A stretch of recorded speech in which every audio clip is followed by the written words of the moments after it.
vai decidir. Vamos entrar numa polêmica aí? Bora. Tem que ter polêmica aqui no nosso canal. Se não tiver polêmica, não tem como.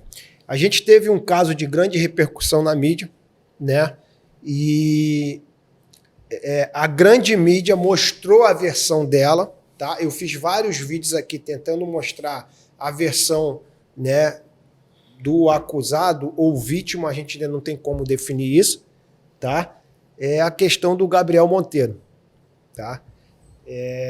Houve ali, primeiro, um conselho de ética para poder julgar ali uns vídeos, né, que eles alegaram que era forjado, né, que tem os vídeos da menina, onde ele cria a narrativa direitinho, né, e um possível vídeo vazado, ele se relacionando com a menina de 15 anos, o qual não processou ele, né, os próprios familiares, e a menina falou que foi consensual. Isso. Tá? Mas logo em seguida de um episódio, logo após um episódio dele ter batido de frente com um sistema corrupto, né? Ele confrontou pessoas ali de um sistema corrupto, derrubou ali uma licitação do Estado, e aí, misteriosamente, começa a aparecer denúncias em cima dele de estupro, né? Inclusive de mulheres que se relacionaram com ele há mais de 2 meses. A repercussão no meu canal desses episódios, eu vou falar aqui não minha opinião, mas o que os comentários que falam, que é forjado, que é um assassinato de reputação do sistema, né? Que a própria grande imprensa pode ter uma possível negociação com esse grande grupo para poder parar o cara, e ali aconteceu tudo isso. Se caso isso for provado, que foi forjado, que foi realmente o sistema tentando parar ele, qual é a punição para essas mulheres que denunciaram ele? Então, em princípio, num primeiro momento, você tem a denunciação caluniosa, né? Um crime que eu acabei de dizer aqui, o artigo 339 do Código Penal. A pena é de reclusão de 2 a 8 anos. A possibilidade assim, foi comprovado que houve uma negociação para ela fazer aquela denúncia, ou foi comprovado que ela mentiu na realidade e não teve ali a situação. Comprovado isso, qual é o rigor da lei em cima dessas pessoas? Vamos lá. Aí você traz até uma discussão que no Brasil nunca se debruçou sobre isso, que é a corrupção entre particulares, empresas privadas. Nós não temos crime de corrupção com empresas privadas. Ou seja, imagina, uma grande emissora contrata essa mulher para mentir. Suponhamos isso. Eu estou falando aí de licitação, de política, de uma possível máfia e uma grande imprensa. Sim. Tudo assim, não estou afirmando, mas possivelmente unido em prol de derrubar uma só pessoa num assassinato de reputação.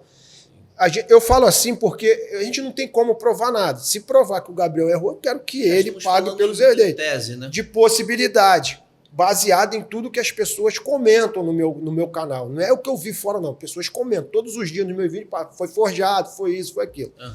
Qual o rigor da lei para isso? Como se pode se combater isso? Como pode provar que se realmente... Olha, você tem o crime que seria o mais comum, individual, que é o praticado por essas mulheres.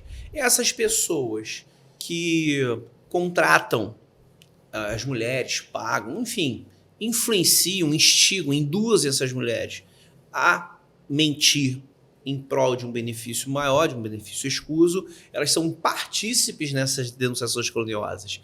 O crime ele pode ser praticado por uma ou várias pessoas, desde que elas tenham uma homogeneidade de comportamento, ou seja, elas estejam direcionadas à prática daquele delito. Então, todas essas pessoas que contribuíram com isso, está lá no artigo 29, né, a gente aprende isso na faculdade, concurso de pessoas, isso é um crime praticado em concurso de pessoas. Então, eu tenho aí partícipes que vão responder pelas mesmas penas.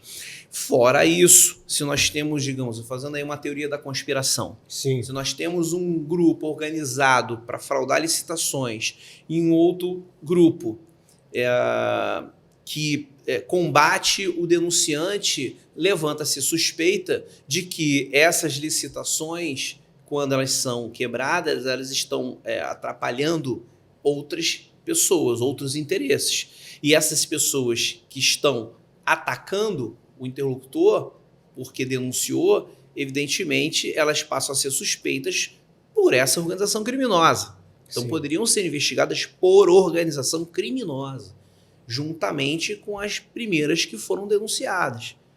Certo? Porque isso acaba gerando uma evidência do porquê, ou um questionamento do porquê o interesse, né, desses terceiros em se reunirem para poder calar alguém que esteja denunciando alguma atividade ilícita, né?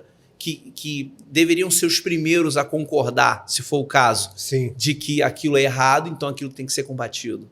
Né? Por que combater o combatente, não quem tem que ser combatido?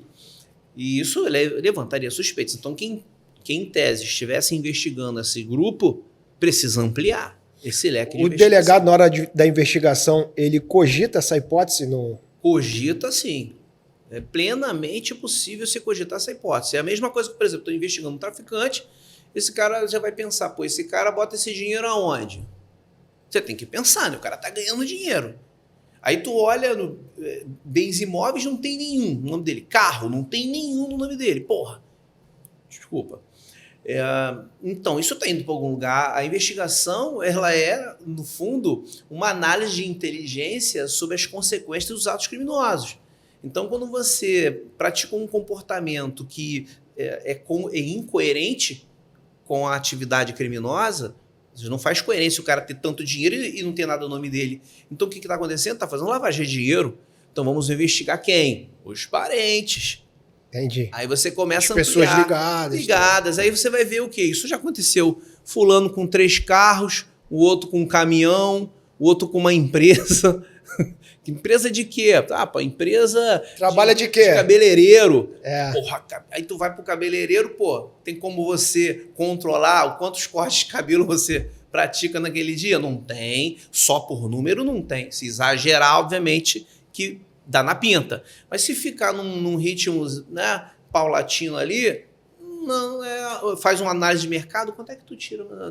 Tiro tanto. Então tu vai botando dinheiro nesses lugares. Transporte, o caminhão para mudança. Tu sabe quanta mudança o cara fez? Não sabe. Então esse cara tá ganhando dinheiro e esses caras não emitem nota fiscal, emite por um para outro. Certo? Então, quando você vai analisar, não, isso aqui é uma empresa que faz transporte, aí isso passa batido pela Receita Federal, passa batido por um monte de gente, porque é um valor relativamente pequeno, mas ele está pulverizado. E aí, se você juntar, tem patrimônio, né? Existe um jargão dentro da polícia hoje, eu quero saber se o senhor concorda com isso ou não. Eles falam assim, quando você vê uma tartaruga em cima do muro, é verdade. Não mexa na tartaruga dos outros. Porque você não sabe quem colocou ela lá. Tartaruga sobe em árvore. Tartaruga sobe muro, sobe árvore. Não, então se você vê uma tartaruga lá em cima, foi alguém que colocou. Então não mexa na tartaruga dos outros. Exatamente. Geralmente esse jargão dentro da corporação é um combate a grandes escalões ali de cargos oficiais, né, que tomam determinadas decisões, que o praça, quando vê, ele fala assim, mano, não mexe na tartaruga dos outros. O senhor é a favor disso? Ou acha que o policial, o soldado, quando ele vê o oficial cometendo um crime, ele tem que dar voz de prisão pro cara?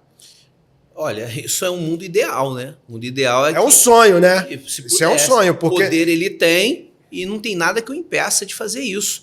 O que vai acontecer é que no militarismo você tem algumas regras que na Polícia Civil não tem. Sim. Então, por exemplo, se um policial vê um outro praticando um crime de voz de prisão, se um policial vê um delegado praticando um crime de voz de prisão, tem que chamar um supervisor para poder conduzir. É isso que eu acho vai ter um problema. Porque se ele der uma ordem pro coronel, comandante dele, quem é que é o supervisor do comandante? Vai ter que ser o comandante geral. Ele tem que ligar pro comandante geral fazer a condução. E é essa a dificuldade que ele vai ter. Você acha que a lei tem que mudar nesse ponto para combater isso? Sim, eu acho que a hierarquia ela tem as suas finalidades, né? A hierarquia para questões organizacionais. Quando você está combatendo um crime, isso não tem a ver com a organização da instituição. Porque assim, o soldado olha pro oficial e fala, eu vou dar voz de prisão para esse cara, irmão. Se isso aqui não for para frente, eu tô ferrado. O cara vai perseguir ele. E acontece. Eu entrevistei várias pessoas aqui no podcast de perseguições dentro da polícia por oficiais, cara. Entendeu? Por isso que a gente tem os heróis da sociedade, como o Gabriel Monteiro, como o delegado da Cunha, como outros caras aí, que resolvem bater de frente com o sistema meu irmão, fazendo mais do que sua obrigação como oficial e fica famoso porque, cara, ele tá fazendo coisa que ninguém tem coragem de fazer. Quer fazer, mas não tem coragem. Não é isso? Isso acontece porque eu tive essa experiência, né, no Caso Amarildo, né, quando a gente vamos entrar até para falar desse caso Amarildo aí. Tive essa experiência, essa amarga experiência de começar às vezes, a ser perseguido de uma forma subreptícia.